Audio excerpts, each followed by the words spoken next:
Hello guys, मैं हूँ सिंधु। हम पढ़ रहे हैं solution of linear equation with two variable. अब हमने पढ़े थे डिफरेंट टाइप के सोल्यूशन हमने पढ़े थे। सबसे पहला पढ़ा था कि हम लीनियर इक्वेशन को सॉल्व करने के लिए सब्स्टिट्यूशन मेथड लगा सकते हैं। उस सेकेंड हमने पढ़ा था एलिमिनेशन मेथड एंड थर्ड हमने पढ़ा था cross multiplication method and fourth one हमने स्टडी किया था ग्राफिकल मेथड। आज हम लास्ट मेथड की बात कर रहे हैं डिटर्मिनेंट मेथड। अब ये मेथड जो है ये आप पढ़ते हो 12th क्लास में, क्योंकि आप मैट्रिक्स पढ़ते हो, मैट्रिक के साथ ही होता है डिटर्मिनेंट, तो वहाँ पे आप पढ़ते हो। तो कोई नहीं, अगर आप 12th में नहीं हो, अगर आप और सीखना चाहते हो तो भी आप इसको अच्छे से पढ़ सकते हो। तो मैं आपको समझा दूंगी कि डिटर्मिनेंट होता क्या, इसको निकालते कैसे अकॉर्डिंग टू योर क्वेश्चन। तो सबसे पहले हम क्या करते हैं, जर्नल इक्वेशन ले ली मैंने, ठीक है। अब जर्नल इक्वेशन लेने के बाद सबसे पहले आपको क्या फाइंड करना होता है, डिटर्मिनेंट फाइंड करना होता है, ठीक है। तो डिटर्मिनेंट में देखो क्या हो रही है, कांस्टेंट। डिटर्मिनेंट का मतलब कांस्टेंट वैल्यू को छोड़ना है, जो वेरिएबल वाली टर्म है उसको लेना है। तो क्या आ जाएगा मेरा a1, नीचे आ जाएगा a2 और यहाँ पे b1 और क्या आ जाएगा b2। ये मेरा क्या आ गया, डी आ गया, डिटर्मिनेंट आ गया। ये डिटर्मिनेंट का क्या होता है, साइन होता है। ये मॉड का साइन नहीं है कि वो जो हमने पढ़ा था मॉडुलस का साइन वो है, ये वो वाला नहीं है। ये क्या है, डिटर्मिनेंट का साइन है। डिटर्मिनेंट में ऐसे लिखते हैं। उसके बाद हमने किसका निकालना है, एक्स का डिटर्मिनेंट निकालना है। तो यहाँ पे मेरा क्या आ जाएगा, डी एक्स, और एक्स में क्या रखेंगे, एक्स वाली वैल्यू को नहीं लिखेंगे, मतलब एक्स के जो कोफिशिएंट है उसको नहीं लिखेंगे। किसको लिखेंगे, बाय के कोफिशिएंट और कांस्टेंट। तो सबसे पहले हम कांस्टेंट लिख लेते हैं c1 c2, उसके बाद आ जाएगा b1 b2, ठीक है। अब उसके बाद मैं लिख लेती हूँ dy मेरा, ठीक है। तो यहाँ पे मेरा क्या आ जाएगा, dy। अब dy में क्या आ जाएगा, मतलब y के कोफिशिएंट आपने नहीं लिखने हैं, किसके लिखने हैं, x के कोफिशिएंट और कांस्टेंट। तो x के कोफिशिएंट क्या है, a1 a2 और कांस्टेंट मेरा क्या है c1 c2। तो इस तरह से मैंने क्या लिख लिया, dx और dy आपने निकाल लेने हैं। क्लियर है। अब मुझे इसका फॉर्मूला क्या होता है, अब आप बोलोगे मैम तो ये तो डिटर्मिनेंट आ गया। अब x की वैल्यू जो होती है वो किसके इक्वल होती है वो मैं आपको बता देती हूँ। x जो होगा मेरा वो इक्वल होगा किसका, वो होगा मेरा इक्वल dx अपॉन d, और जो y की वैल्यू वो किसके इक्वल होगी, dy अपॉन d। ये फार्मूला होता है, ठीक है। ये फार्मूला मैंने आपको क्लियर कर दिया, तो आपको ये सब वैल्यू निकालनी पड़ेगी, ठीक है।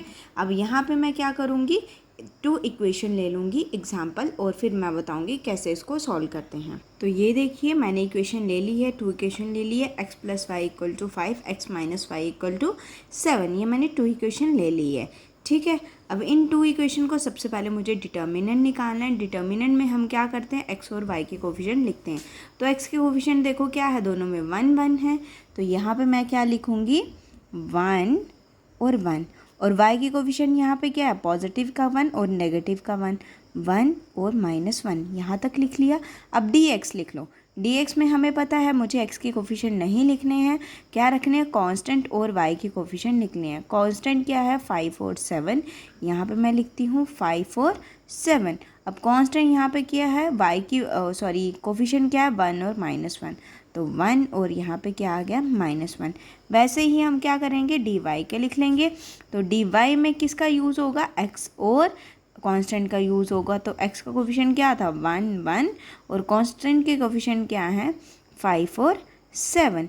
अब इसको निकालना कैसे है, निकालने का मेथड अभी मैं आपको बताऊंगी। सबसे पहले आपने क्या करना है, इसकी मल्टीप्लाई करनी है इसके साथ, और इसकी मल्टीप्लाई करनी है इसके साथ, ठीक है।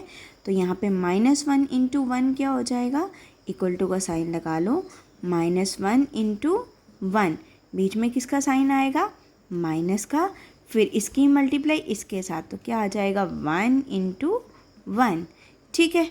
अब यहाँ पे -1 × 1 क्या आ जाएगा, -1, 1 × 1 क्या आ जाएगा, -1, तो माइनस माइनस क्या होते हैं, प्लस, तो क्या आ जाएंगे, -2। क्लियर है, मतलब d की वैल्यू मेरी क्या आ गई, -2 आ गई है। ठीक है, वैसे मुझे dx की वैल्यू निकालनी है, इसकी मल्टीप्लाई इसके साथ, इसकी मल्टीप्लाई इसके साथ, मतलब यहाँ पे क्या हो जाएगा, -1 की मल्टीप्लाई हो जाएगी 5 के साथ, बीच में माइनस का साइन, अब इसकी मल्टीप्लाई इसके साथ, मतलब 7 × 1।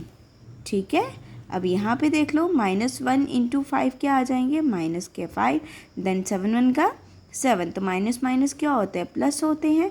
7 + 5 कितने हो जाएंगे, आपके हो जाएंगे 12, तो हो गया -12। वैसे हमने क्या निकालना है, dy निकाल लेना है। 7 1 का 7 और बीच में माइनस का साइन, 1 5 का 5, तो 7 में से 5 निकालेंगे कितने हो जाएंगे, 2, तो यहाँ पे मेरे क्या आ गए, 2। अब देखो यहाँ पे मेरे पास d की वैल्यू कितनी आ गई, -2, dx की वैल्यू -12 और dy की वैल्यू 2 आ गई। अब मुझे क्या निकालना है, x और y की वैल्यू निकालनी है। x की वैल्यू क्या होती है, मेरा क्या फॉर्मूला था, dx/d। अब dx मेरा कितना है, -12 और d मेरा कितना है, -2, तो माइनस माइनस क्या हो गया, कैंसिल। अब डिवाइड करेंगे तो 2 6 का 12, मतलब x की वैल्यू क्या आ गई, 6 आ गई। वैसे हम y की वैल्यू निकालेंगे, y का फॉर्मूला क्या है, dy/d।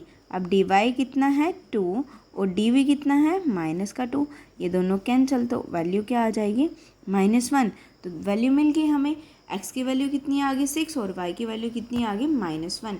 इस तरह से हमने क्या करना है, जो भी हमारे पास इक्वेशन होती है, डिटर्मिनेंट मेथड से हम क्या करेंगे, वेरिएबल की वैल्यू जो है वो फाइंड कर सकते हैं। क्लियर है।